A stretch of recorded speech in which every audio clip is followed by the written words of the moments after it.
That same year, spent the rest of his life fighting his Saxon subjects who were particularly impressed with all these Frenchmen running around the country. So he came here to London. He built a small wooden palisade in what was then the southeast corner of Roman London.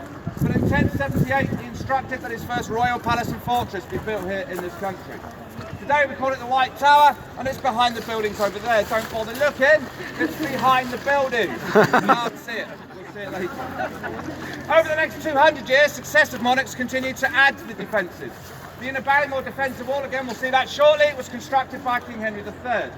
His son, King Edward the Second, King Edward the First, had the outer wall behind you, built in around 1280, and was also the fellow responsible for getting the moat done.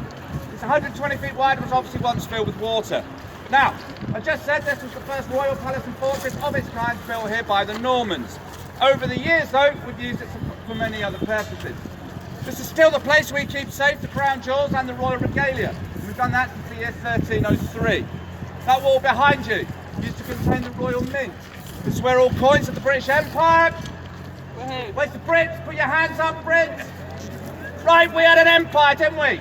Everybody else can get over it, okay? But let's have some pride in our nation. That's why the country's in a right old state at the moment. That's where all coins of the British Empire were designed and produced until the year 1810. It was the site of the first Royal Observatory. They used to study the stars and planets in the tower. That was then moved down the river to Greenwich in the 17th century, where it remains to this day. All weapons and ammunition of the British military were produced and stored at the tower. It was a public records office, and it was a zoo, a royal menagerie.